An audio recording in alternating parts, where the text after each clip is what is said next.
messieurs, bonsoir. Amoureux du sport, je vous souhaite la bienvenue sur le plateau de la Grande Team. Ravi de vous retrouver en ce début de semaine pour notre rendez-vous sportif quotidien. Et bien sûr, avant le top départ, amoureux du sport, je vous invite à suivre le sommaire. Et c'est maintenant. Pour son premier numéro de la semaine, la Grande Team propose l'actualité sportive d'ici et d'ailleurs. Et c'est dans LGT News. Ligue 1. Le Stade d'Abidjan a-t-il passé le flambeau à la SEC Mimosa? On en parle au cours de l'actu. Sans oublier l'actualité des internationaux ivoiriens à l'étranger et c'est dans la saga des pros. Agréable soirée sportive en compagnie de Marie-Christine Begré et sa team.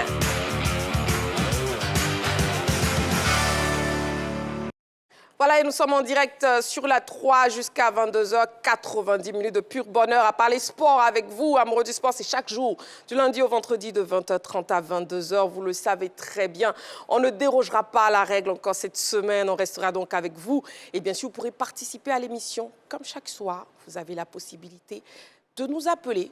Et bien sûr, pour nous joindre, le téléphone de la 3, c'est le 27 21 59 93 99, précédé de l'indicatif plus 225 si vous nous appelez hors des frontières de la Côte d'Ivoire. Sinon, vous avez toujours la page Facebook de la 3. Vous pouvez nous écrire sur la page Facebook. Nous sommes là. Nous lirons vos messages en direct, bien sûr, parce que vous avez droit à la parole dans votre émission La Grande Team, votre émission essentiellement sportive, votre quotidienne préférée. Et bien sûr, comme chaque soir, je ne suis pas seule. Je suis accompagnée de Clément. Clément est là. Clément, bonsoir. Bonsoir, Marie-Christine. Comment vous allez? Ah, je vais bien. Hein. Ah, j'aime votre punch. Ah ouais, je suis tellement heureux de démarrer la semaine avec vous.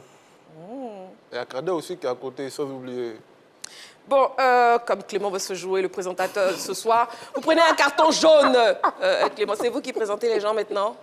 Hein, Clément? Désolé. Voilà, vous avez pris un carton jaune d'entrée de jeu. Kader, vous êtes là, bonsoir. Bonsoir Marie-Christine. Vous préférez être présenté par moi ou par Clément? Pas vous, très cher. C'est préférable pour vous? Ai-je le choix? Pas du tout. Voilà. Je suis très heureux d'être là, Marie-Christine. Très heureux, début de semaine, vous avez la pêche, comme on dit. Ah ouais. Et j'ai aimé votre présentation. Ah, merci beaucoup. Et vous êtes bien comme d'habitude. Je fais des efforts, j'essaie de faire comme vous, Marie-Christine. Mais bon, vous n'y arriverez pas. Ouais, Et puis, on a Roger Stéphane aussi qui est là, oui, qui vient dans la Grande Team, enfin, il pointe son nez. Bonsoir, Roger Stéphane, vous allez bien? Bonsoir, Marie-Christine Degré. Vous allez bien? Ouais, je repointe mon nez. D'accord. Dans une famille que je connais bien.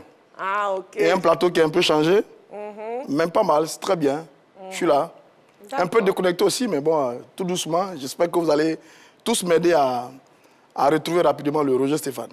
Je l'espère bien. En tout cas, moi, je ne vais pas vous aider, ça c'est clair.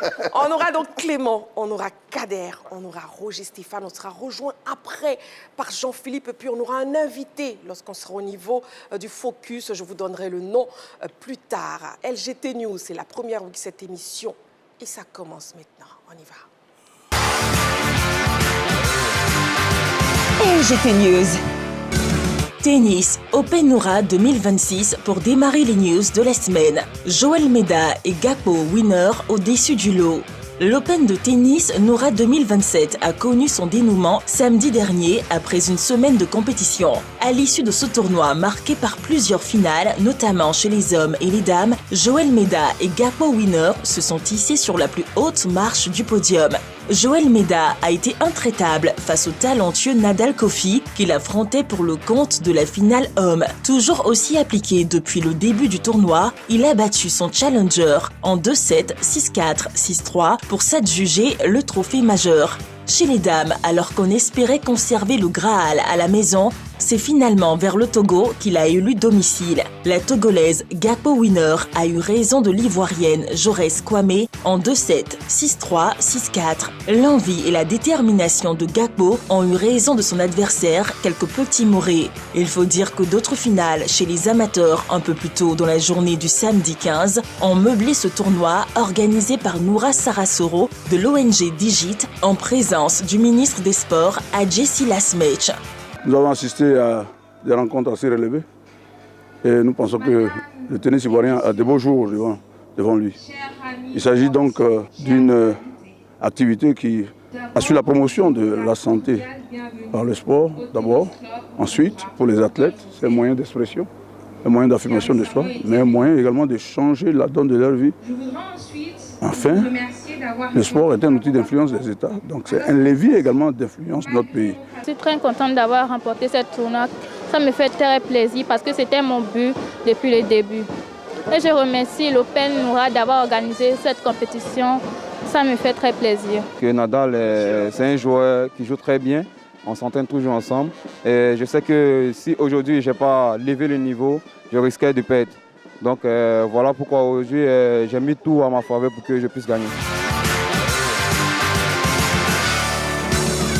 Intéressons-nous aux arts martiaux. Vokotruyen. Un grand stage ouvre officiellement la saison. La Fédération ivoirienne de Vokotruyen a officiellement lancé sa saison 2026. C'était le samedi 15 février dernier au Hall des Sports de Trècheville.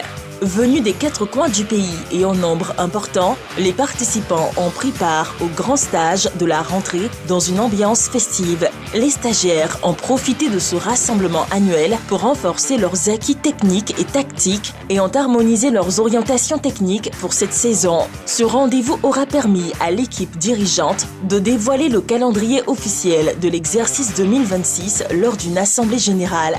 Plusieurs compétitions majeures, de même que des stages visant à promouvoir le Vokotruyen en Côte d'Ivoire, sont prévues. L'étape la plus importante au cours de cette assemblée générale fut le bilan de la saison 2025 dressé par président Kolo Ouattara. Un bilan jugé satisfaisant par l'ensemble des clubs. Cette belle journée sportive s'est terminée en beauté avec l'octroi d'une subvention aux clubs et des démonstrations de belles factures. Le mois de janvier nous a permis donc de restructurer les différents clubs avec quelques visites. Aujourd'hui, nous marquons donc cette assemblée pour faire le bilan, le point de l'année écoulée. C'est le sens même de la gestion, c'est la redevabilité. Donc, il était important que nous informions donc ceux qui nous ont confié ce mandat-là de ce que nous avons effectué pour l'année 2025. Athlétisme, l'IEP AC domine les interclubs zone D. La Ligue d'athlétisme d'Abengourou était en attraction le samedi 15 février sur les installations du stade Henri-Konan Bédier. À l'issue des compétitions organisées par cette ligue, c'est l'inspection d'enseignement primaire Athletic Club d'Abengourou qui a terminé en tête des interclubs zone D. Avec un total de 844 points, l'IEP AC devance ses concurrents au classement général et reprend par la même occasion la première place de la zone. Ce club peut infiniment dire merci à ces différentes catégories que sont les seniors et les juniors qui ont apporté respectivement 463 et 420 points. Le Calmob de Bondoukou fait une progression importante au tableau en devenant deuxième avec 615 points, une montée significative. Tenant du titre, le Daka d'Anibilekro occupe désormais la 3e place avec 528 points. L'IAKA termine 4e, loin derrière, avec seulement 30 points. À noter que ce sont au total 300 athlètes seniors et U20 issus de 6 clubs d'Abengourou, Anibilekro et de Bondoukou qui ont pris part aux différentes épreuves de course, de saut et de lancer. Football à présent. Éliminatoire Coupe du Monde féminine U20. Les éléphantes dames valident leur billet pour le dernier tour. En déplacement à Lubumbashi samedi dernier pour le compte du 3e tour des éliminatoires de la Coupe du Monde féminine U20, les éléphantes dames ont réussi à s'inviter au 4e et dernier tour. Bien que battues en terre adverse par la République démocratique du Congo sur le score de 1-0, elles ont pu valider leur ticket. Vu qu'au match aller en terre ivoirienne, elles s'étaient imposées par 2-0. Un score assez suffisant pour les joueuses de Mathieu Esposito qui poursuivent leur aventure en espérant aller au bout et décrocher le précieux sésame pour le mondial U20 Dames Pologne 2026. Sur leur chemin se dressent leurs homologues du Bénin au mois de mai. Une autre paire de manches à négocier au mieux.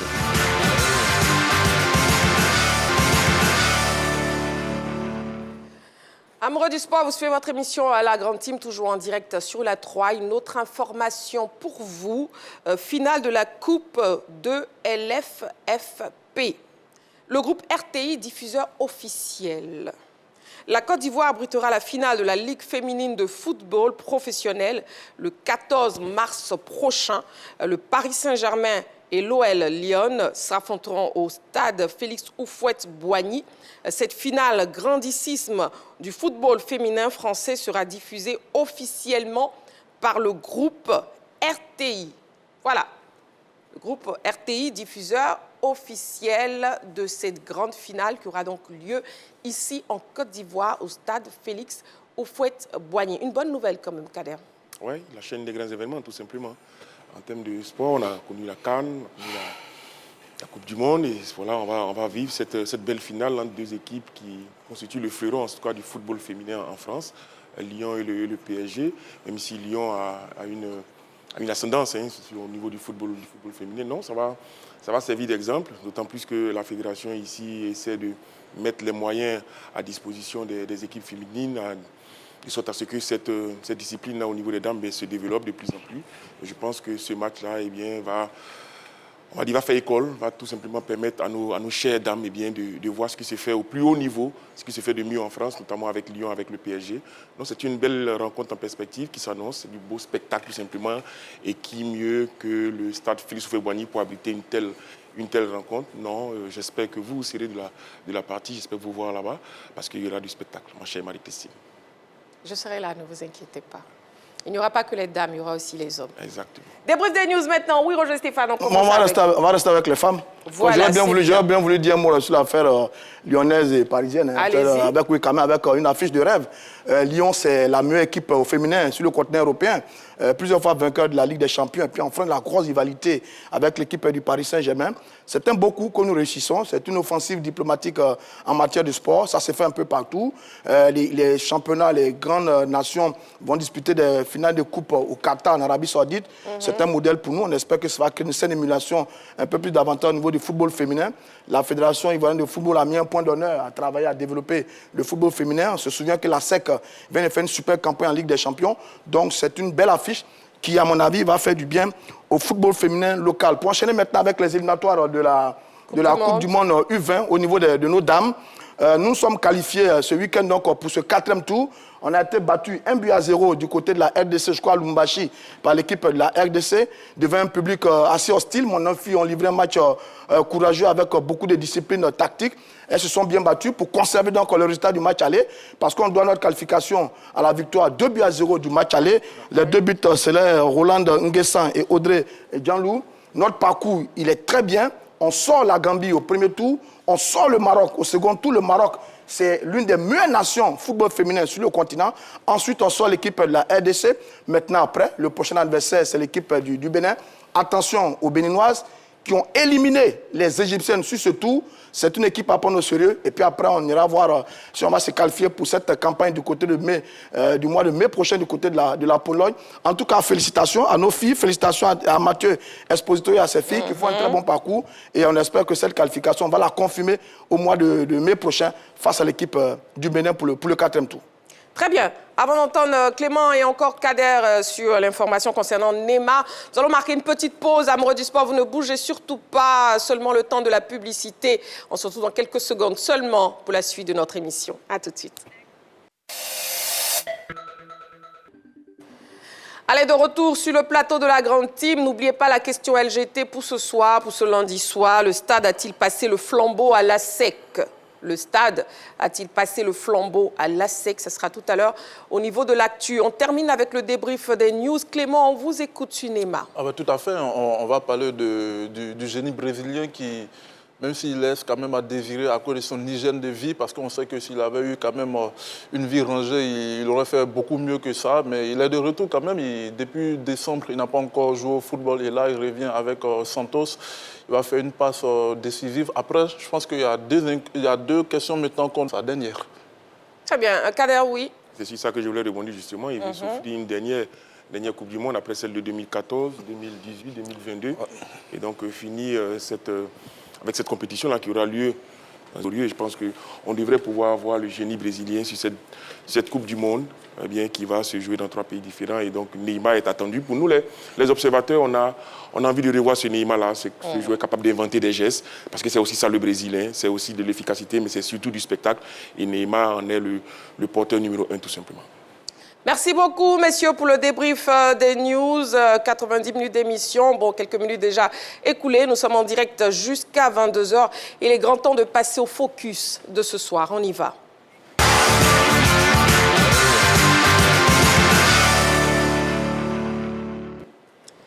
Et nous avons un invité ce soir, amoureux du sport. Il s'agit de M. Cissé Souleymane, président du Racing Club d'Abidjan. Après le président Yacine Idriss Diallo, qui a déclaré sa candidature pour un second mandat à la tête de la Fédération ivoirienne de football, un deuxième candidat vient de s'annoncer officiellement. Il s'agit donc de Souleymane Cissé, le président du Racing Club d'Abidjan. Et nous le recevons sur ce plateau pour parler bien sûr de ses ambitions. Maintenant, sur le plateau de la grande team, président Cissé Souleymane, président du Racing Club d'Abidjan.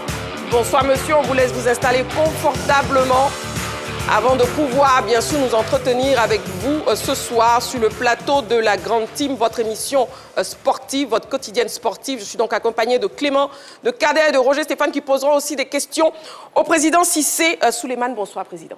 Bonsoir Marie-Christine. Comment vous allez? Très bien, merci. D'accord, ravi de vous avoir sur ce plateau. Merci pour l'invitation. Je vous très heureux d'être là.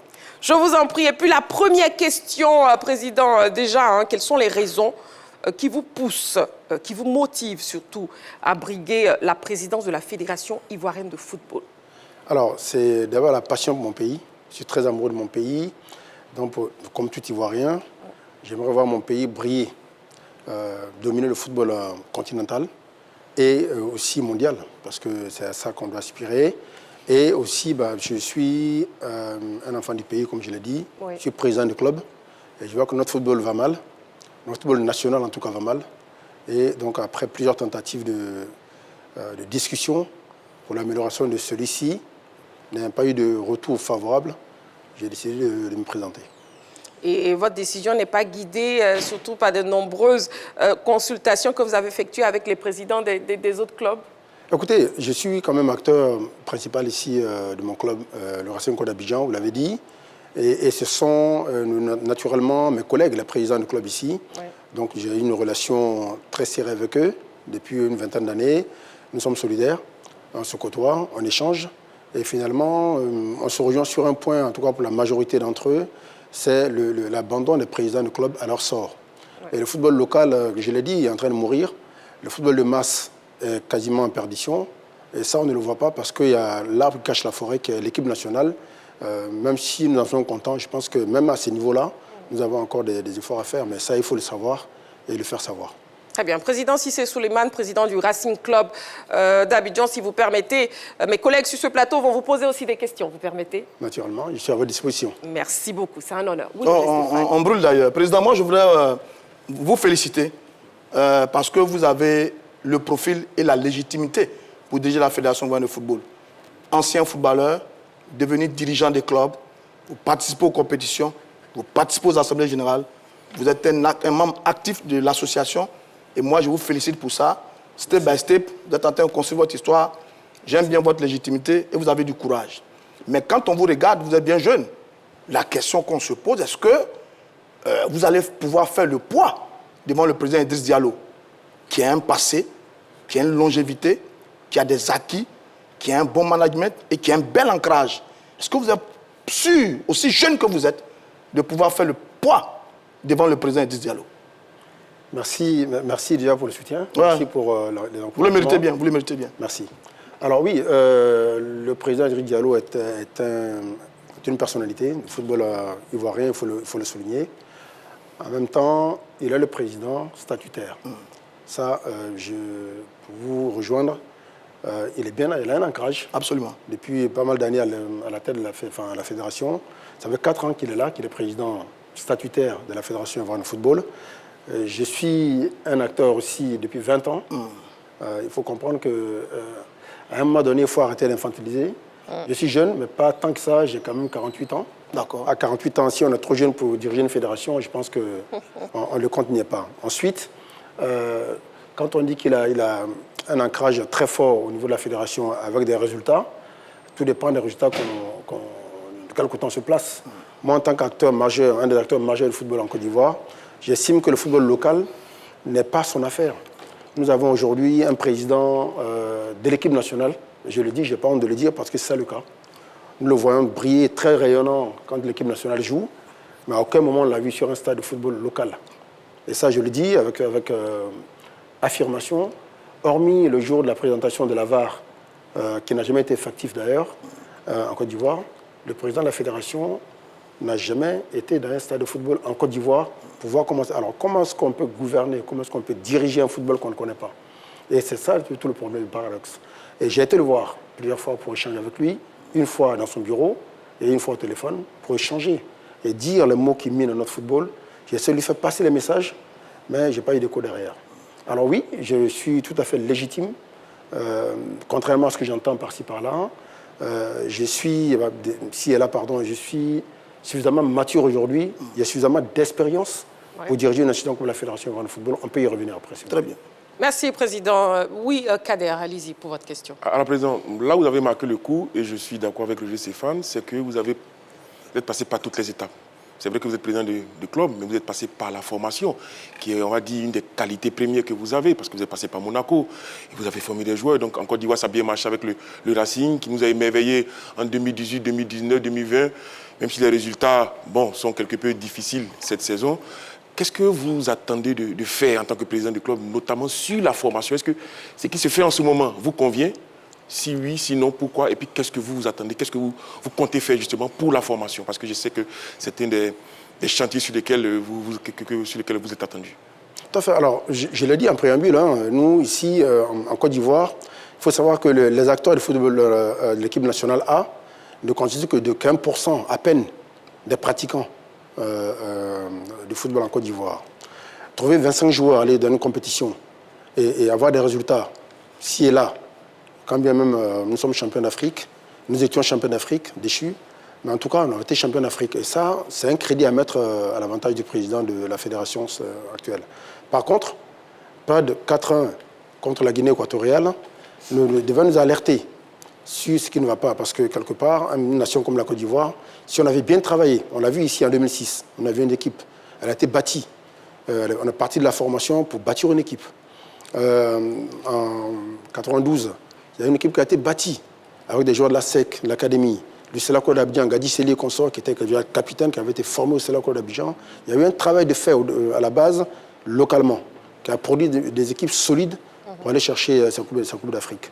Et Jean-Marc Guillaume nous a montré la voie ici, avec des joueurs fantastiques comme Yaya Touré et consorts, qui sont arrivés et qui ont porté cette équipe nationale avec une cohérence, une identité de jeu qu'on peine aujourd'hui à retrouver. Pourquoi?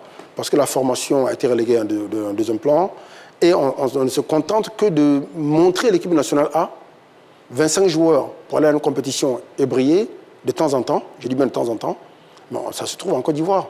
Beaucoup de nations peuvent l'avoir, ça. Nous avons un potentiel incroyable qui est inexploité. Et comment on l'exploite, c'est là où ma valeur ajoutée peut aider mon pays à briller sur la scène internationale. Je suis quand même un formateur de base. Je suis un ancien joueur. Je suis passé en préformation, en formation, joueur professionnel, joueur international. Pour une blessure précoce, j'ai dû arrêter de jouer. Je suis reparti à l'université apprendre l'économie du sport, l'industrialisation du football. Et je suis parti dans plusieurs pays, notamment le Portugal, par exemple, un pays qui a une densité de population moindre que la Côte d'Ivoire, mais qui a produit des meilleurs joueurs du monde, comme Eusebio, Cristiano Ronaldo, le meilleur agent FIFA qui est Jorge Mendes, un des meilleurs entraîneurs au monde, José Mourinho. Comment ils font? J'ai été apprendre cela. Ensuite, j'ai été en Suisse, apprendre comment un pays comme la Suisse arrive à se bâtir sur le plan économique d'une réputation solide. Et j'étais en Allemagne aussi à apprendre pourquoi l'Allemagne, qui est un pays, qui est un grand pays, a tant de rigueur, pourquoi il y a des réussites, même dans le moment où on pense que l'équipe de l'Allemagne perd, finit par avoir ce second souffle et revenir. Et naturellement, j'ai été élevé en France, donc j'ai fait partie de l'écosystème français du football. J'ai acquis des compétences, je maîtrise toute la chaîne de production du football. Et je pense que c'est légitime pour moi de venir ici, apporter cela à mon pays, qui en a besoin. Aujourd'hui, je ne peux pas en vouloir au président de la fédération actuelle. Pourquoi? Parce que, comment lui en vouloir? Ce n'est pas son métier de premier. Ce n'est pas son métier de base, le football. Donc, à un moment donné, forcément, il y a des limites. Je ne peux pas lui incriminer cela, mais il y a urgence. Et je suis obligé, moi, en tant qu'acteur, venir apporter cela ici. Très bien. Président Cissé Souleymane, président du Racing Club d'Abidjan, candidat aussi à la présidence de la Fédération ivoirienne de football. Clément, je vous laisse poser votre question. Ah oui, tout à fait. Président, d'abord, félicitations parce que vous avez axé votre campagne sur le football local. Et bon, je parcours les stades week-end après week-end et on fait quoi comme constat, c'est que les locaux, ils n'ont pas autant de privilèges. Il y a beaucoup qui sont à la rue, il y a beaucoup qui ne vivent pas du métier de footballeur dans le pays. Et quelle sera votre stratégie pour qu'on ait ce qu'on appelle un environnement économique très puissant en termes de football local? Et comment est-ce qu'on va procéder? Comment est-ce que vous allez procéder pour qu'on puisse retenir nos talents ici? Parce qu'on a beaucoup qui vont ailleurs, que ce soit en Tanzanie, dans le Nord également. Et quelle sera votre stratégie pour permettre à ces jeunes gens-là de vivre pleinement du football? Vous savez, en un quart d'heure, il est difficile d'apporter des solutions, en tout cas d'expliquer les moyens par lesquels nous allons, le plan d'action à mettre en place. Et d'ailleurs, ce n'est pas le lieu, je pense, aujourd'hui. C'est une présentation dans un premier temps. Mais fondamentalement, toutes les nations de football qui prospèrent se développent à partir de la base, le football local. Et le football local en Côte d'Ivoire n'est pas structuré. Beaucoup de choses sont basées uniquement à Abidjan. Alors j'ai parcouru 12 000 km à travers le pays avec ma voiture, en passant par Sassandra, tous les axes du pays, Boaké et environ, Gagnoa et environ, pour comprendre. J'étais au contact, j'étais foulé le sol, parler avec les gens, comprendre un peu les manques. Et avec la cellule de réflexion que nous avons créée, nous avons beaucoup travaillé, nous avons beaucoup tourné au pays pour comprendre un peu pourquoi il y a ce désamour des Ivoiriens pour le football local. Et le conseil est simple, le football de masse n'est pas développé. À Abidjan, il y a un semblant de football de masse, un développement qui a été mis en place, mais de manière sauvage. Il n'y a pas de structuration, il n'y a pas d'organisation. Et aujourd'hui, les jeunes qui sortent sur le tas, comme ça. Les formateurs des quartiers sortent comme ça sur le tas. Rares sont ceux qui ont un diplôme. Donc il y a un danger permanent à cela. C'est la déformation, voire le danger physique, par mes connaissances de ces joueurs-là. Alors, la solution, c'est de développer le football de masse. Construisons par le bas. Or, le fait de montrer tout le temps l'équipe nationale, dire que nous avons des résultats en équipe nationale, le pays est très beau, nous avons les talents, mais alors, construisons par le bas. On ne construit pas une maison par le toit. Et la fondation d'un pays, d'une nation de football, c'est son football de masse. C'est ce qui fait prospérer la France, l'Allemagne, toutes les grandes nations de football, c'est le football de masse, le football amateur. Pour cela, il faut aussi comprendre que les présidents de clubs ici en Côte d'Ivoire sont en souffrance. Nous sommes souvent stigmatisés. Ils ne payent pas bien leurs joueurs. Et ils ne sont pas capables de payer leurs joueurs. Mais moi, j'ai le rêve de payer des joueurs ici à 15 millions, 20 millions de francs CFA. C'est possible. Ce n'est pas une utopie de pouvoir développer l'industrialisation du football en Côte d'Ivoire. Mais pour ça, il y a des méthodes à mettre en place. Il faut comprendre le fonctionnement du football en général et pouvoir apporter cela. J'ai un plan, bien évidemment, que je déballerai le moment venu. Très bien, vous avez un plan. Et justement, une question. Je sais que vous déplorez très souvent le manque de public dans les gradins. Donc déjà, quelle solution vous préconisez, Président, pour faire revenir le public dans les gradins? Alors, je vais prendre un exemple tout bête. La saison dernière, nous avons joué contre JMG, Jaka. Dès l'annonce de ce match, Jaka, RCA, j'ai entendu dire un peu partout, attention, Souleymane Cissé et Jama Guillou. RCA, Jaka. Je vous garantis, le match était à 15h30. À 13h, il n'y a plus de place. Pourquoi? C'est deux équipes joueuses. Il faut créer le spectacle. Et il ne faut pas se leurrer. Le public ivoirien est un public averti. Nous aimons comprendre le football en Côte d'Ivoire. Quand on voit le tournoi de Petit Poteau de Maracana, les gens payent 10 000 francs, 15 000 francs pour une chaise pour aller voir le tournoi de Petit Poteau dans les quartiers, dans le sable. Et pourquoi ils ne viennent pas au stade? Parce que le football aujourd'hui n'est pas vendable en Côte d'Ivoire. Il faut qu'on dise la vérité, parce que le football professionnel n'est que de nom.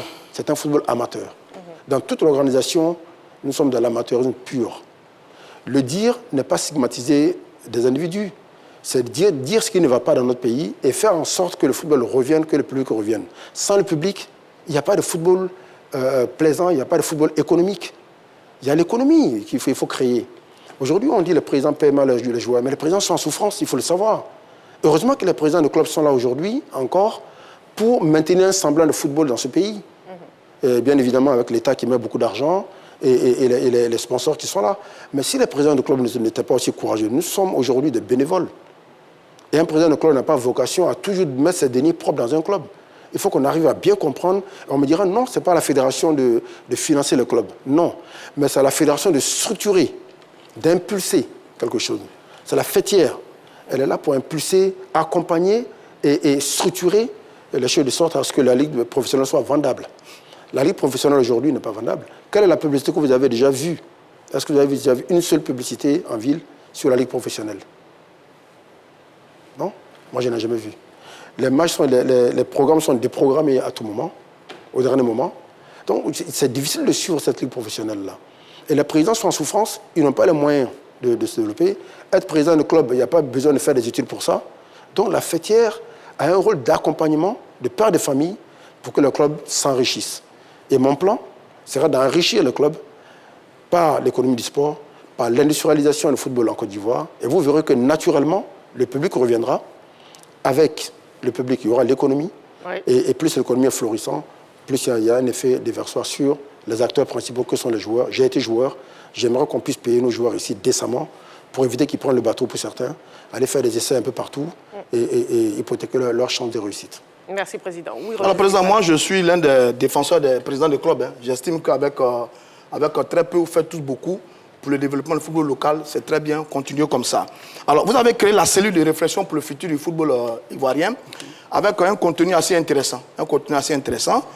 Mais certains de vos adversaires, et vous en avez beaucoup, comme bien d'autres dirigeants des clubs, disent qu'ils vous trouvent un peu prétentieux et votre projet un peu illusoire parce que, votre club, le RCA, a fait un peu de surplace sur ces dernières années, après un super titre en 2019. Là, en ce moment, vous êtes avant-dernier du championnat. Ensuite, ils disent que vous avez un projet, vous avez lancé un formidable projet de construction de votre club sur l'autoroute du Nord, après Yopougon, qui est à l'arrêt. Et donc, ils disent qu'il n'a pas réussi personnellement à porter un projet fort pour son club qu'il a initié, qui est à l'arrêt. Son club fait du surplace. Comment peut-il donc prétendre faire tout ce qu'il promet là pour l'ensemble du football ivoirien? Qu'est-ce que vous leur répondez?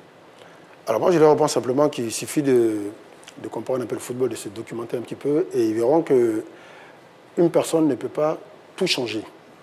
Quand je viens ici, je représente un consortium de présidents, de personnalités économiques, ceux qui sont derrière, qui vont aider l'idée que j'ai à faire évoluer le football en Côte d'Ivoire.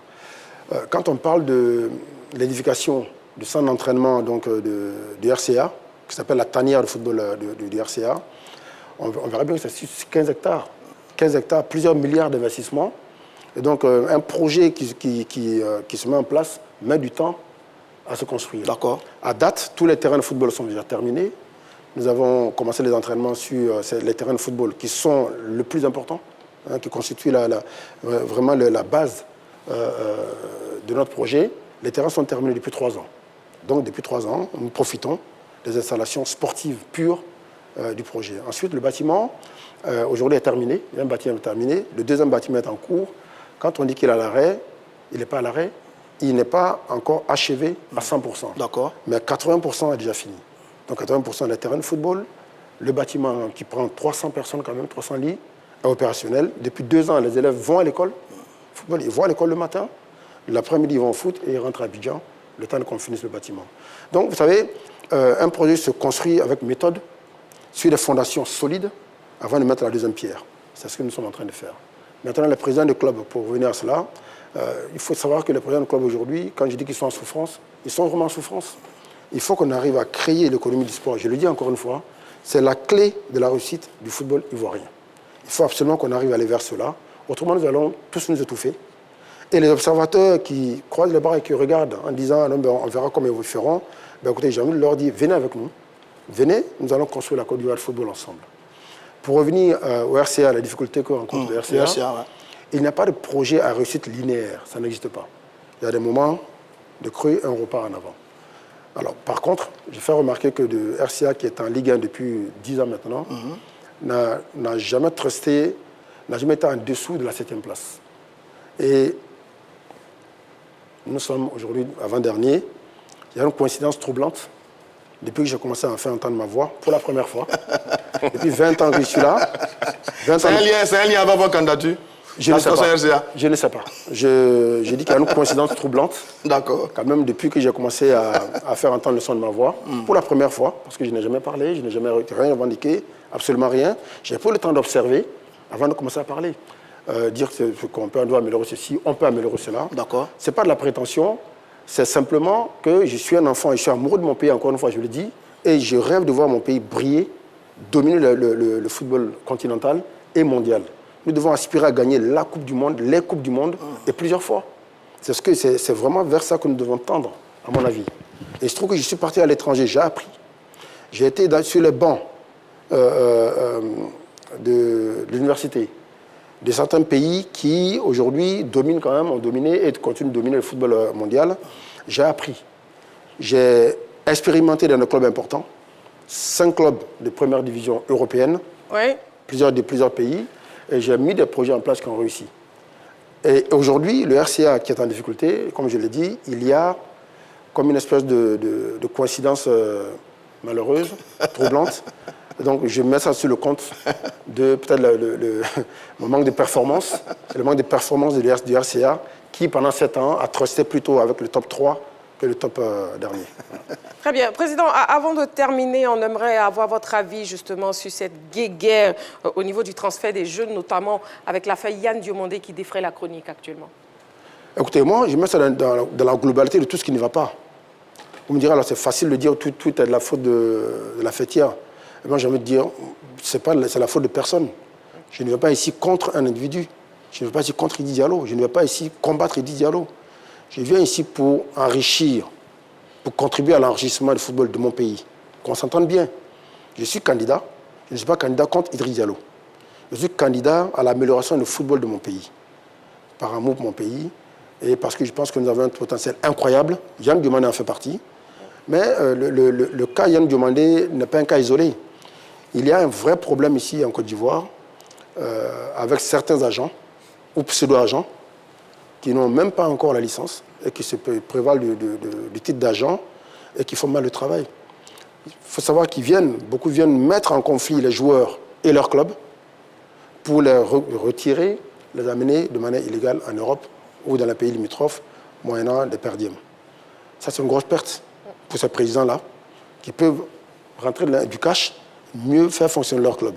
Et ça, c'est récurrent. C'est quelque chose sur lequel il va falloir qu'on puisse se pencher. Et là, je l'ai dit au président de la fédération. Et le cas Yann Diomandé, je me rappelle du cas d'Atro. Fofana d'Atro.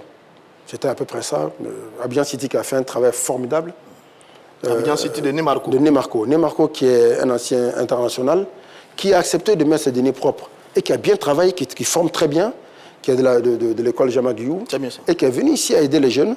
Le seul transfert qui aurait pu lui permettre d'émerger, eh bien, la fédération ne l'a pas protégé. Il s'est retrouvé, tout perdre. Aujourd'hui, il est en DH. Ce sont des situations qui visent à décourager les bonnes initiatives. Donc, le cas Yann Diomandé ne me surprend pas. Vous savez, c'est un cas sur lequel j'ai été voir le président de la fédération.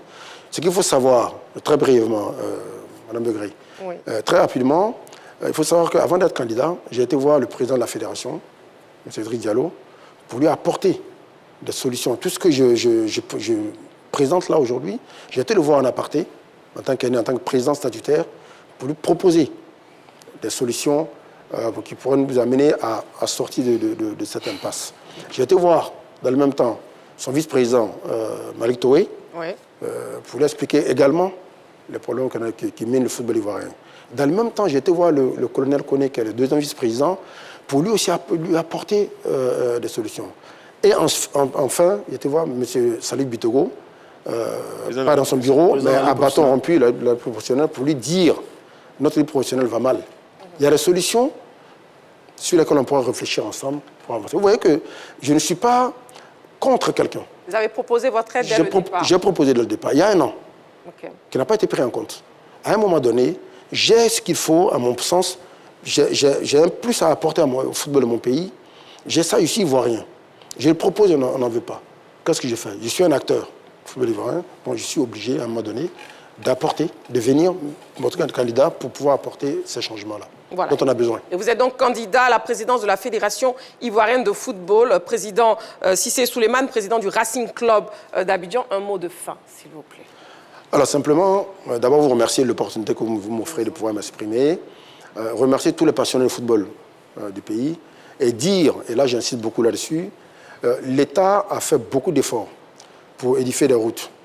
En voyageant justement, en parcourant la Côte d'Ivoire, je me suis rendu compte du cadeau que le chef de l'État nous fait de pouvoir nous réunir. Les autoroutes, les voies bitumées, même des aérodromes, qui m'ont permis de pouvoir voyager facilement. Et là, j'ai compris, en fait, le message, c'était de dire, maintenant les routes sont là, les voies sont tracées, rejoignez-vous. Partout où il y a des routes, les talents doivent se rejoindre. Et je me suis rendu compte que nous avons un gros retard, un gros déficit à ce niveau-là, parce que les stades sont abandonnés, le stade Laurent Pokou, on voit aujourd'hui que c'est une fierté nationale. Par contre, le stade Biakaboda, quand on va le voir aujourd'hui, il est délabré. À l'intimité, c'est délabré. On voit qu'aujourd'hui, les meilleurs talents du pays viennent de l'intérieur du pays. Yaya Touré est né à Tiersalé, il est passé par Boaké avant de venir ici à Abidjan. On prend Laurent Pokou, Boaké, on prend Laurent Guizier à l'époque, qui est le papa de Serge Aurier, que je salue, qui vient de Gagnoa. Les grands joueurs viennent de l'intérieur du pays et l'intérieur du pays est abandonné aujourd'hui.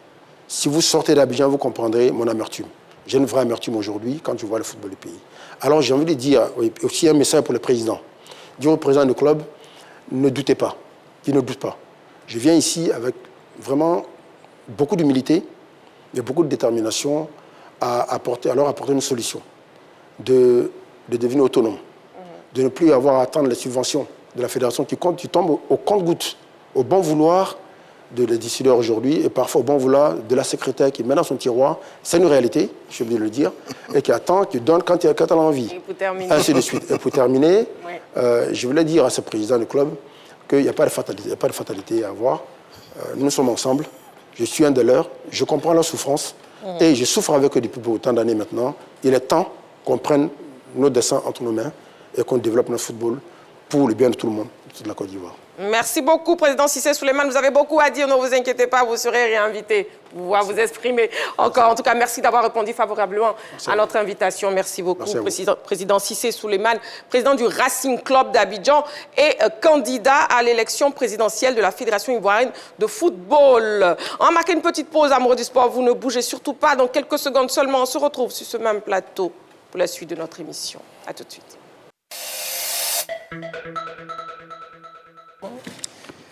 Nous sommes de retour sur le plateau de la Grande Team. Nous sommes en direct et il est grand temps de passer à l'actu de ce soir. C'est maintenant.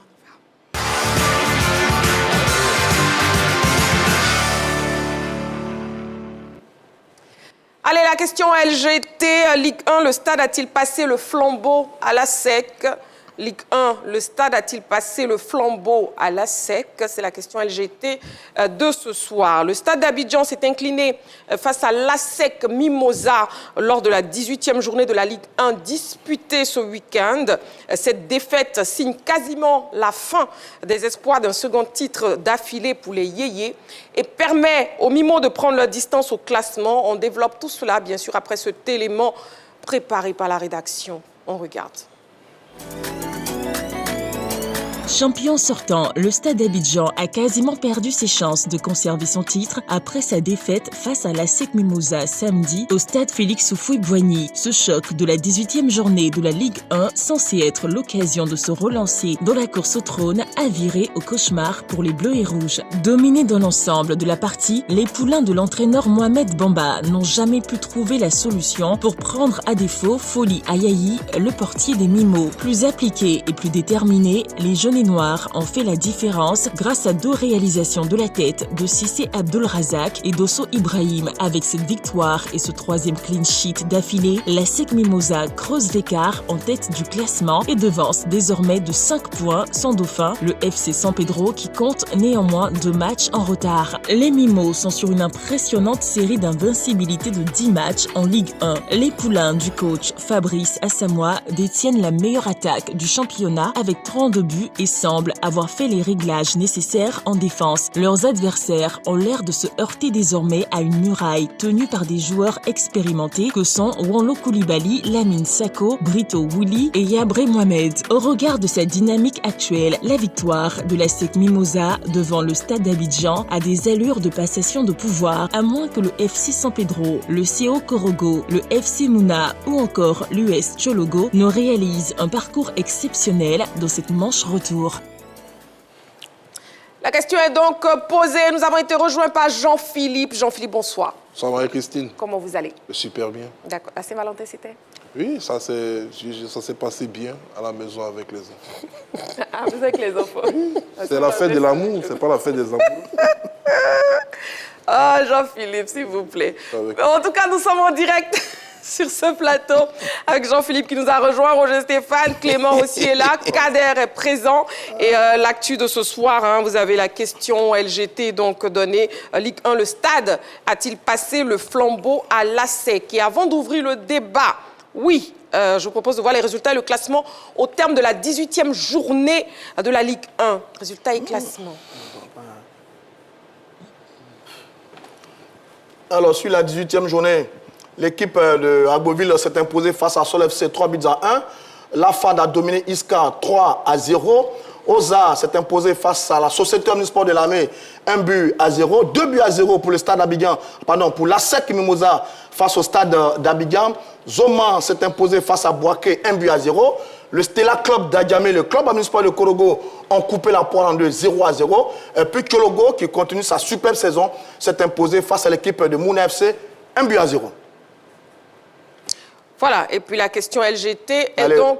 Pour le classement, oui, rapidement, pour le les trois premiers, la classement. SEC est en tête avec 37 points, suit l'équipe de San Pedro avec, je crois, 2 matchs à moins, 32 points. Korogo, surprenant troisième cette saison, 28 points. Dans le bas du tableau, on retrouve à la 13e place l'équipe de Boaké avec 20 points. Iska est 14e avec 20 points. Le RCA, dont on recevait tout à l'heure le président, est 15e avec 18 points. Et puis, dans le bas du tableau, le promu qui est en difficulté, il s'agit de l'équipe d'Agboville qui a 17 points. Voilà donc la carte de cette Ligue 1 après 18 journées. On attend de voir les matchs en retard de l'équipe de San Pedro pour être situé véritablement sur la course au titre entre l'ASEC Mimosa et le Football Club de San Pedro. Très bien, et la question LGT est donc posée, Ligue 1, le stade d'Abidjan a-t-il passé le flambeau à l'ASEC Mimosa? Messieurs, à vos panonceaux, s'il vous plaît, un oui ou un non. Et bien sûr, après, je vous laisserai argumenter. C'est donc un oui pour Clément, un oui pour Kader, un oui pour Roger Stéphane. Jean-Philippe, j'attends. Un non pour Jean-Philippe, et je ne changerai pas, parce que c'est votre dernier mot. C'est mon dernier mot, mais c'est le seul mot. Voilà, donc c'est un non pour Jean-Philippe. Il est le seul à donner le non. Clément, je vous écoute. Pourquoi ce oui? Ah oui, j'aime bien oui, hein. ça pourrait être... Une seconde, Clément. Amoureux du sport, n'oubliez pas, le téléphone est ouvert. Oui, le téléphone est ouvert. Actuellement, vous pouvez nous appeler et répondre aussi à la question LGT, le 27 21 59 93 99. Le téléphone est ouvert, vous pouvez nous appeler, n'oubliez pas. La page Facebook aussi est disponible. Clément, je vous écoute. Ah oui, j'aime mieux oui parce que le stade Abidjan ne va pas bien. Et ça pourrait être même le FC San Pedro parce que le champion n'est pas encore déterminé. Ça peut être l'ASEC ou le FC San Pedro. Un oui, pourquoi? Parce qu'on dit parfois, pour comprendre le présent, il faut regarder dans le passé, il faut regarder dans le rétroviseur également. Et à quoi ressemblait cette formation du stade à cette même journée, c'est-à-dire à la 18e journée l'année dernière, c'est-à-dire l'année du titre. Quand on prend le visage du stade l'année dernière, à cette même 18e journée, le stade était premier de la Ligue 1, ils étaient premiers. Et cette saison, le stade est 11e, ils sont à quelques points, ils sont à quoi? Ils sont à 4 points, ils sont à 3 points, ils sont à 3 points du premier non relégable que est le Racing Club d'Abidjan. Et il faut prendre également le nombre de points. L'année dernière, après 18 journées, le stade avait 36 points. Et cette année, le stade est à 21 points, c'est-à-dire 15 points de moins. Et il faut prendre également le nombre de buts marqués par cette formation du stade Abidjan. Le stade, l'année dernière, il avait marqué 27 buts après 18 journées. Et cette saison, ils sont à 18 réalisations. Et après, je pense qu'on va prendre ce qu'on appelle la qualité de l'effectif. L'année dernière, le stade avait des hommes, il avait des guerriers, il avait des joueurs expérimentés. Tu avais Enaka et 6 Baudelaire, tu avais Yann Zébré, tu avais des garçons qui répondaient dans des grandes rencontres. Et ce n'est pas le cas cette saison parce qu'ils sont quand même en difficulté face aux équipes qui jouent le haut du tableau, que ce soit l'ASEC Mimosa. Ils ont perdu en double confrontation. Ils ont perdu face à Mouna, ils ont perdu face à Oza également. Donc, ce n'est pas une équipe qui va jouer le titre cette saison. Et ce qui est étonnant, ils regardent vers le bas au lieu de regarder vers le haut. Et c'est quand même un peu sens dessus quand tu as le champion sortant qui est en train de jouer pour le maintien. Donc je pense que c'est grave parce qu'ils n'ont pas réussi cette reconstruction-là. Je pense que du côté des recruteurs du Stade Abidjan, on s'est trompé carrément sur la ligne parce que quand vous prenez les garçons qui sont là, la reconstruction n'a pas pris. Ils ont du mal à répondre quand même à ce défi de reconstruction au niveau du Stade Abidjan. Et cette saison, ça sera objectif maintien ou encore aller chercher quelques places africaines, mais pas pour le titre parce qu'on a un effectif qui n'est pas taillé pour aller titiller le FC San Pedro ou la SEC Mimosa cette saison. Merci beaucoup Clément. Nous avons un appelant. Monsieur Diomandé Mamadou, il nous appelle de Sipilou. Bonsoir Monsieur Diomandé Mamadou. Marie. Oui Monsieur Diomandé Mamadou. Bonsoir ma belle. Bonsoir Monsieur Diomandé Mamadou. Regarde. Ouais. Ouais, bonsoir à ton frère. Salut. Bon, salut le reste du plateau. Non, il n'y a pas on salue le reste du plateau. Hein. Vous saluez Jean-Philippe, vous saluez Cadet. Vous saluez Jean-Philippe. Voilà, Cadet. Et puis Clément. Jean-Philippe, je salue. Et puis Cadet et puis Clément. Eh, Cadet. Bon, salut à toi. Tu es lui. Et puis je salue Clément aussi. Voilà, et carton jaune, Monsieur Diomandé.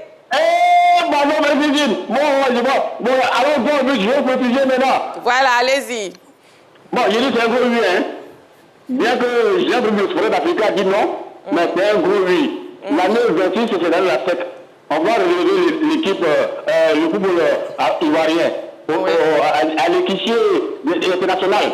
Parce que nous, quand on réveille, on va jusqu'au bout.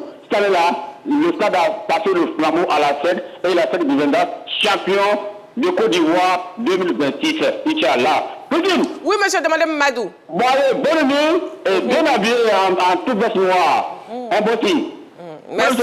Merci beaucoup. Bisous, monsieur Diomandé Mamadou, qui nous appelait donc de Sipilou. Et puis, sur la page Facebook de la 3, oui, vous nous écrivez. Hein, nous avons donc des messages. Je vais essayer de lire un message. Il s'agit de monsieur Raymond Kouakou, qui nous dit merci à la grande team. Il dit oui. C'est le passage du témoin à son réel propriétaire le plus sérieux, le plus structuré, le plus logique et conséquent avec ses méthodes scientifiques de raison. Voyez-vous, la SEC Mimosa est un club sérieux et légendaire qui ne peut plus, à l'état actuel, attendre 5 voire 6 ans avant de rebondir, car il y a du vivier, des talents qui y sortent chaque année.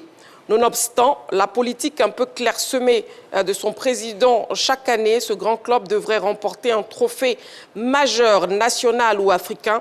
Ce n'est pas cher payé pour l'effort que ce club fait et sa grande vision. Hélas, les résultats ne suivent pas, mais pour cette année, les Mimosas tiennent le bon bout. Très bien. Merci beaucoup, monsieur Raymond Kouakou. Kader, on vous écoute. Vous avez donné un oui. Oui. Oui, le stade a cédé le flambeau. Oui. Parce que quand on regarde le stade évoluer cette saison, et bien Clément l'a résumé, l'effectif n'est pas terrible. On voit que c'est une équipe qui se cherche, mais ce n'est pas que sur le terrain, c'est aussi dans la gestion, dans l'organisation. C'est une équipe qui a mis plusieurs années à retrouver le sommet.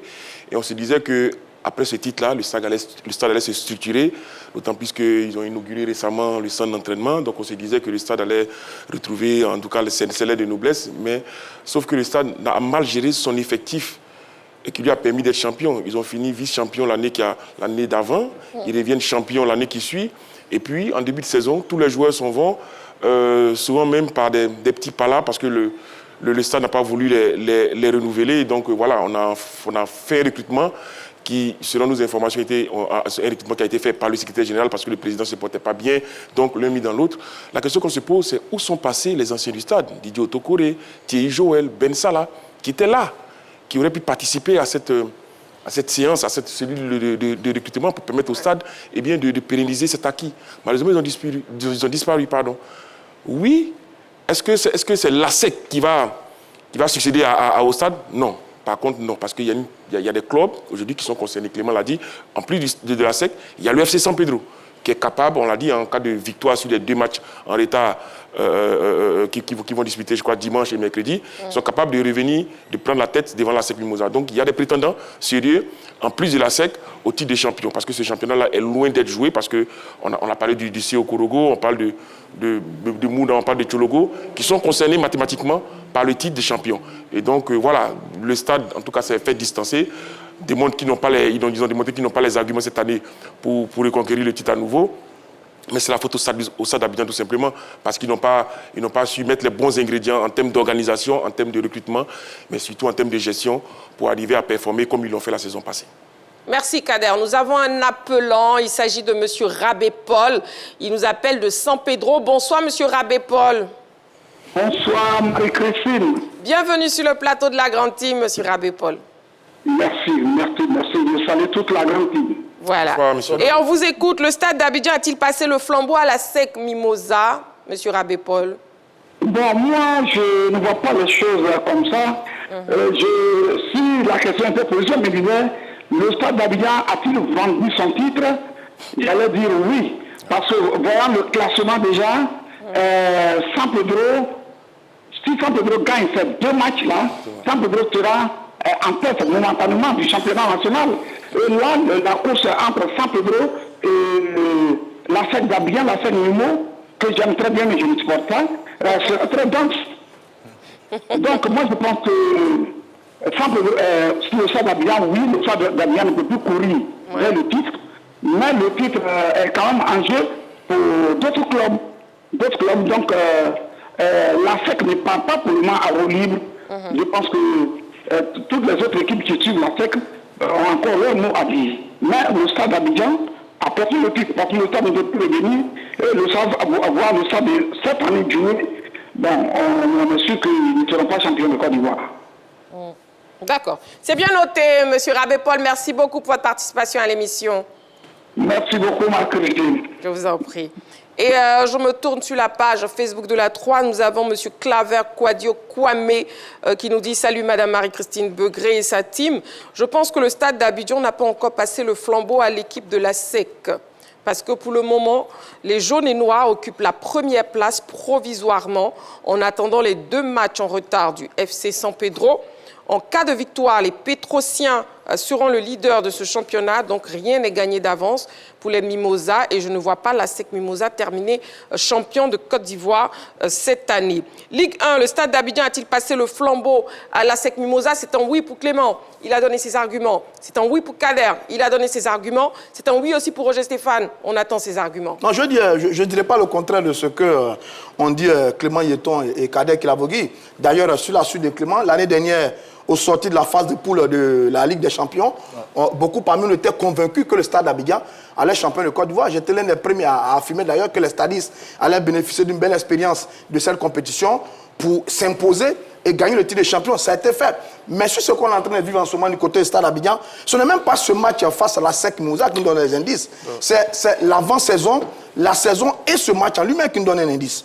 On n'a absolument rien compris sur la politique opérée par les dirigeants du Stade d'Abidjan qui ont fait le contraire, mais tout à fait le contraire de ce qui a fait le succès depuis 4 ans. Ça a commencé en Ligue 2, ils terminent 4e en Ligue 1, ensuite ils sont champions. On avait une progression mais vraiment logique et limpide de l'équipe du Stade d'Abidjan qui a été stoppée par des décisions qui ont été prises et qui n'étaient pas tout à fait bonnes. Sur la saison en elle-même, c'est une équipe du Stade d'Abidjan qui fait peur. C'est quoi? Depuis le début de la saison, ils ne gagnent pas beaucoup. C'est 8 défaites depuis le début de la saison pour l'équipe du Stade d'Abidjan. C'est-à-dire l'équipe est bien mauvaise que ce qu'elle a été sur la saison dernière en l'état actuel de la compétition. C'est un peu dommage, c'est un peu malheureux. Sur le match de cet samedi, j'ai vu une équipe du Stade d'Abidjan qui n'a absolument rien proposé, qui a été en face d'une équipe de la SEC Mimosa qui a maîtrisé son sujet, qui a été sereine dans sa gestion, dans son intelligence.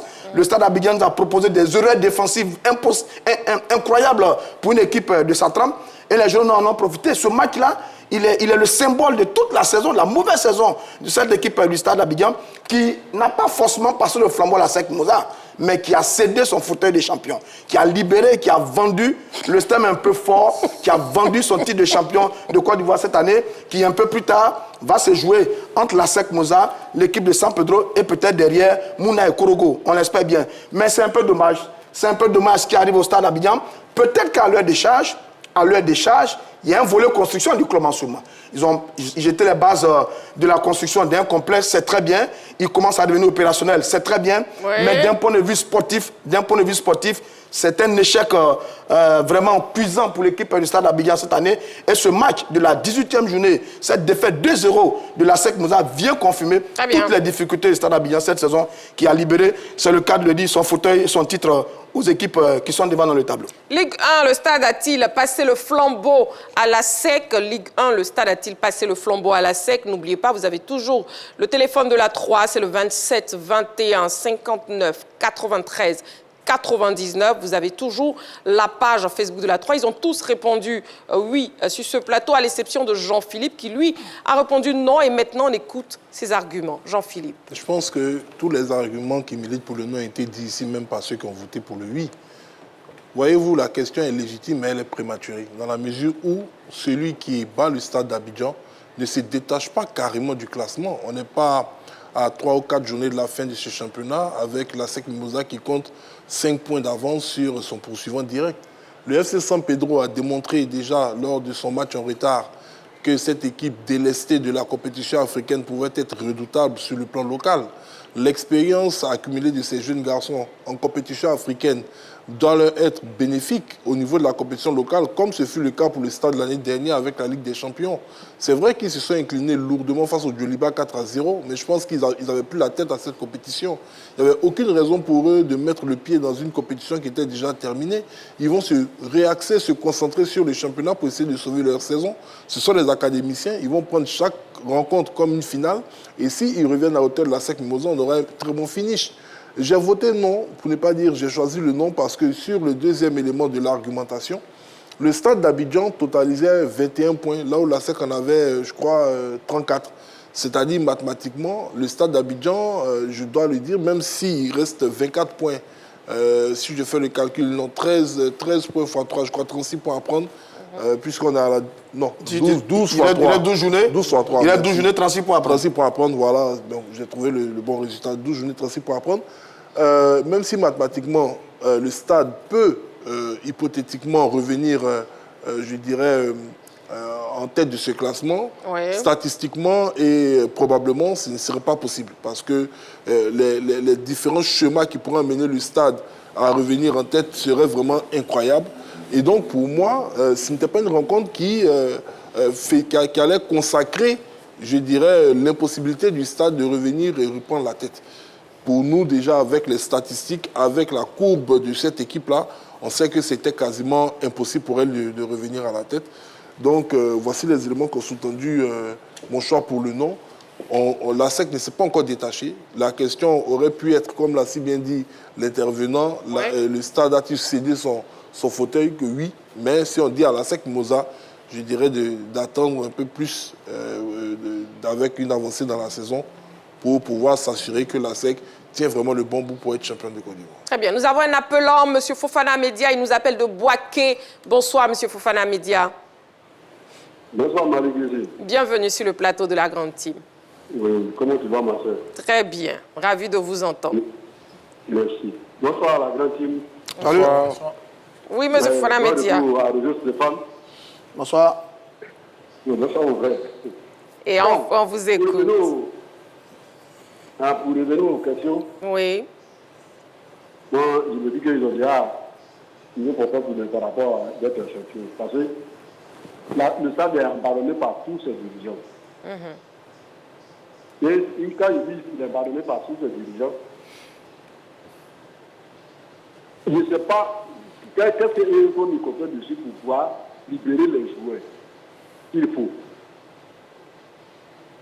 Ils ont libéré tous les meilleurs joueurs qui étaient là-bas, sauf le gardien seul. Donc, moi, ça ne m'étonne pas qu'il soit à dernier rang comme ça aujourd'hui. Donc, moi, il m'a dit que non, ils ont abandonné la ils ont levé le flambeau à la SEC. Et dans ce sens, trop. Parce que c'est les deux qui sont, c'est-à-dire au titre de la Côte d'Ivoire à ce niveau. Donc, il n'y a pas de chose à entendre, donc vraiment, c'était mon point de vue. Marie-Christine. Oui, monsieur Fofana Média. Ah, j'ai voulu te demander un truc la dernière fois. Vraiment, je voulais te demander aujourd'hui encore. Pardon, faites l'effort. Je parle à l'ensemble de la groupe RTI. Il n'y a pas de radio à Boaké. J'ai appelé sur la radio plusieurs fois pour en parler.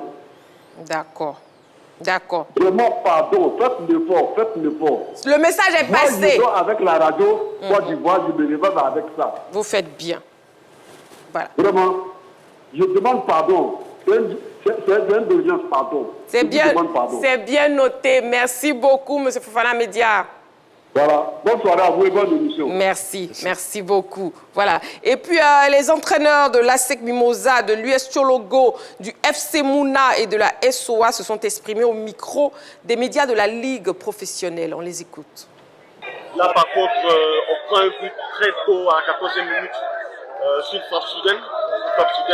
Mauvais cadrage porteur du ballon, Fab Souden, on prend le but. Après, il faut reconnaître qu'en face, tactiquement, on a eu un adversaire qui a su nous empêcher de jouer, qui était tactiquement bien en place, qui a su fermer son axe de but, nous empêcher. On a essayé de passer par les couloirs. On a manqué aussi de justesse tactique, de précision dans les derniers ballons. Voilà, c'est la réalité du football. C'est une leçon, on va tirer les leçons rapidement et puis se projeter sur le match samedi contre Boaké.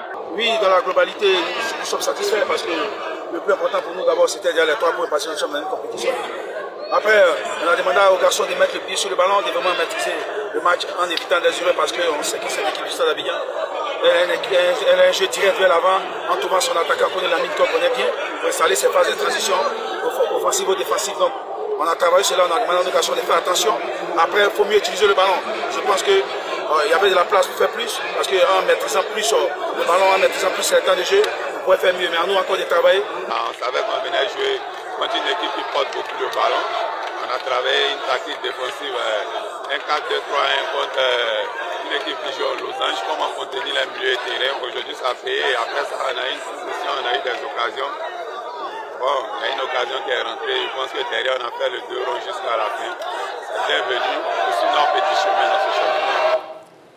Voilà, Kader, un mot. Ben écoutez, je retiens simplement la belle performance de l'US Tchologo. l'US Tchologo, une équipe qui est solide, qui est à sa première saison en Ligue 1 et qui fait mieux que beaucoup, tout simplement. Mais c'est surtout les hommes qui accompagnent cette équipe-là. Il y en a Loukou Léon Atu, l'entraîneur qu'on a vu, qui est très intelligent, qui a des méthodes plutôt dynamiques, mais surtout amené par un fin connaisseur de la Ligue 1. C'est le secrétaire général, M. Diomandé, qui participe, on va dire, au recrutement parce qu'il est passé par Moussou, passé par Bassam, donc il a posé cette expérience-là au club de Tchologo. Et donc il fait une très très belle saison et qui est encore concerné par le titre en fin de saison. Donc bravo à cette équipe-là qui me surprend agréablement. Et la question LGT, le stade d'Abidjan a-t-il passé le flambeau à l'ASEC? La question a été posée au public sportif ivoirien. On l'écoute. Clair, vraiment que cette année, vraiment, le stade d'Abidjan passe le flambeau à l'ASEC Mimosa. Surtout que lorsque nous constatons que nous avons déjà dépassé la moitié des journées et nous sommes à la 16e journée. Et tout récemment, il y a l'ASEC qui a battu le stade d'Abidjan à 2-0. Là, ce sont des signes clairs que le stade d'Abidjan a passé le flambeau à l'ASEC. Pour moi, ce n'est pas une question de passer le flambeau. Je pense que l'ASEC n'est pas la seule équipe qui est dans ce championnat-là. Il y a quand même une liste de clubs qui sont en tête, dont peut-être le 2e, le 3e ou le 4e peut sortir le champion. Donc moi, je pense qu'on doit partir du mérite. Celui qui a mérité la première place, l'autre va lui passer le flambeau. L'ASEC Mimosa a mérité la première place. Ils ont joué dur. Ils ont même battu d'autres équipes. Mais je dois dire à l'ASEC Mimosa de faire très attention, d'être dur. Parce qu'il y a aussi d'autres équipes qui sont encore derrière. Donc, je peux dire à l'ASEC Mimosa aussi d'être dur, d'être ensemble, de ne pas perdre la première place, de rester toujours ensemble. On peut penser cela, mais ce n'est pas forcément ça. Parce que dans le sport, il faut savoir que c'est une compétition. Et donc, je ne pense pas que ce soit que le SAD passe le flambeau à l'ASEC, mais sauf que l'ASEC mérite cette année, on va dire, sa place. Et vu les réalités, les difficultés que connaît le stade, c'est tout à fait compréhensible que le stade soit classé assurant. Là. Voilà. Merci donc au public sportif ivoirien. Il est temps d'avoir des nouvelles de nos internationaux et c'est dans Saga des pros. On y va.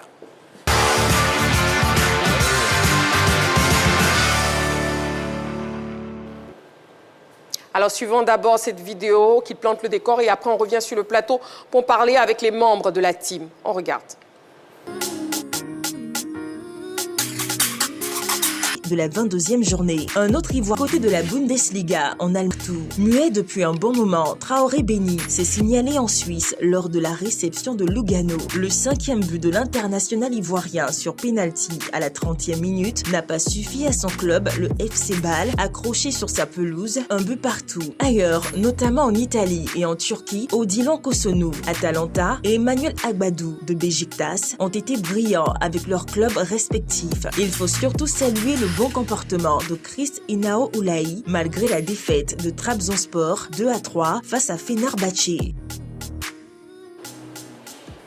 Voilà, et puis une des bonnes nouvelles, hein, messieurs, il s'agit du doublé de Simon Adingra ce week-end. Jean-Philippe. Oui, Simon Adingra revient, je l'avais dit ici sur les plateaux, l'une de mes craintes, c'était le championnat de France pour le garçon qui quittait l'Angleterre, pas l'équipe de Monaco, puisque j'avais signifié ici que c'était un très bon tremplin pour lui. Pas beaucoup de pression, avec une équipe joueuse habituée aux compétitions continentales. Mais c'est le contexte du championnat de France et je pense que ses entames... Technique, je pense qu'il est dans son élément. On est très heureux pour ce garçon. Moi, il m'a particulièrement manqué lors de la dernière Coupe d'Afrique nationale de football. Et là, ce qu'il est en train de réaliser, c'est très bien avec l'AS Monaco, qui est une bonne équipe du championnat de France. On espère qu'il va continuer, maintenir le cap, maintenir la bonne dynamique et puis rester dans la performance pour la Coupe du Monde qui arrive très très bientôt. Il y a Jean-Philippe qui disait que l'aile des éléphants respire avec lui, avec Yann, avec Bazoumana, avec Ahmed Diallo. Vraiment bravo, je suis content pour lui. Je pense qu'il a un peu souffert de ce que les événements qu'il a vécu avec la dernière CAN. Mais là, son retour à la compétition, une place de titulaire. Souhaitons qu'il continue comme ça jusqu'à certainement la prochaine Coupe du Monde de football. Un début à Monaco très brillant pour Simon Adingra. Kader. Absolument, absolument. On attendait que le prince Adingra tout simplement se réveille. L'a signifié, l'a déconvenu lié à son absence à la CAN. Forcément, n'a pas pesé finalement dans les jambes et dans la tête du garçon, qui s'est tout de suite trouvé un nouveau club, mais qui a tout de suite, on va dire, trouvé l'ami avec cette nouvelle formation, non? Clément? Ah ouais, tout à fait. Adingra, prince de ce week-end sur la principauté. Donc je pense que c'est ce qu'on souhaite quand même pour Adingra parce qu'il mérite énormément de jouer. Et je pense que le plus important à observer chez un joueur, c'est quand même le langage corporel. Regardez le langage corporel de Simon Adingra. Il est heureux de rejouer. Il est heureux de jouer parce que, quel que soit ton titre, quel que soit ton nom, quand tu es footballeur, que tu n'arrives pas à enchaîner les minutes, c'est tellement difficile pour toi mentalement, physiquement également. Et lui, il est en train de retrouver ses sensations. On a regardé ce match, hein, je pense qu'il tout doucement. Donc je pense que c'est bien pour lui parce que c'est un garçon qui était quand même un peu triste, avec ses prêts à Sunderland, qui n'a pas réussi à s'imposer à Brighton et autres. Il a un championnat qui est bien taillé pour lui, un championnat qui est technique à la fois physique. Et je pense qu'il va se régaler sur la Rocher. Et Kader, justement, Godot, on en parle. Oui, Godot qui continue à marquer les esprits, tout simplement. Buteur, je crois, la semaine passée, là, il est passeur face à qui? Face à Marseille. Mais il nous démontre un peu plus son talent, il nous démontre l'étendue de ça. Les internationaux ivoiriens, pour la plupart, cette saison, sont titulaires dans leur club, qu'ils soient offensifs ou défensifs. Même s'ils ne marquent pas, ils savent se rendre, je dirais, très intéressants, très utiles dans le jeu. Et c'est une très bonne chose. Merci beaucoup, messieurs. C'est la fin de la grande team pour ce lundi soir. Merci, Roger Stéphane. Merci à vous, Marie-Christine. Merci, Jean-Philippe. Merci, Clément. Je vous en prie. Merci, Kader. C'est moi qui vous remercie. Je vous en prie. Merci, amoureux du sport. Rendez-vous donc demain en direct 20h30. D'ici là, prenez soin de vous. Et n'oubliez pas, faites toujours du sport.